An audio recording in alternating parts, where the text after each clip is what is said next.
এবার তৃতীয় stage meditation. প্রথমে জগিং বা লাইট রান অর্থাৎ হালকা রান। দ্বিতীয় free hand exercise. Third weight lifting. Fourth এবং অ্যাট দ্য এন্ড সবশেষে হচ্ছে মেডিটেশন। ধ্যান হচ্ছে পৃথিবীর মধ্যে একটি অলৌকিক আবিষ্কার। ধ্যান না জানলে জীবন বৃথা। হাজারো জিনিস আমি জানতে পারবো না ধ্যান ছাড়া। তাই মেডিটেশন করব। কিভাবে করব? আমি 11 বছর ধ্যানে কাটিয়েছি এবং অসংখ্য বিশ্বের কিন্তু ধ্যান নিয়ে আমি গবেষণা করেছি এবং আমি অসংখ্য জিনিসের সন্ধান পেয়েছি ধ্যানে। দেখা যাক ধ্যান কিভাবে শুরু করা যায়। প্রথমে আরামদায়ক পশ্চারে বসা। তারপরে হাত এইরকম মুদ্রা নয়, এগুলো সব ছবি তোলার জন্য মুদ্রা হয় ধ্যানের। এগুলো মিথ, এগুলো ভ্রান্ত ধারণা ধ্যানের পশ্চার হবে বুদ্ধের পশ্চার, অর্থাৎ এইরকম একটি চেটো হাতের আরেকটি চেটোর ওপরে। রিল্যাক্সে বসা, শরীরে কোথাও যাতে ব্যথা না থাকে, অস্বস্তি না থাকে এবং ধীরে ধীরে চোখ বন্ধ করে রিল্যাক্স করা।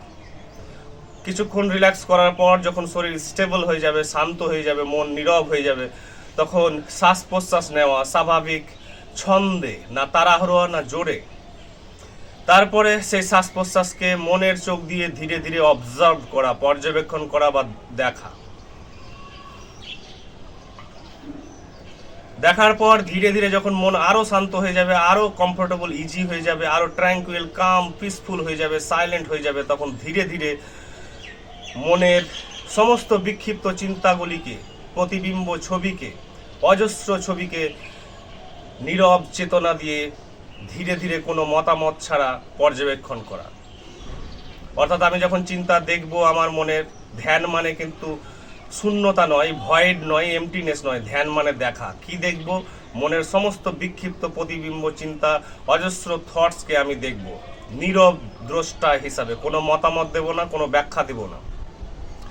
দেখতে থাকো, জোর করে দেখবে না, ইচ্ছা করে দেখবে না, স্বতঃস্ফূর্তভাবে দেখবে। যেমন আসছে তেমন আসুক এবং চলে যাক। ধীরে ধীরে এই সব বিক্ষিপ্ত চিন্তাগুলো চেতনার উপস্থিতির ফলে, চেতনার দেখার ফলে তারা কিন্তু ধীরে ধীরে অদৃশ্য হয়ে যাবে এবং কিছুক্ষণ পরে কিন্তু মনে আসবে অসীম শূন্যতা, অসীম ইনফিনিট এমটিনেস। এই এমটিনেসে হারিয়ে যাওয়াই হচ্ছে ধ্যান।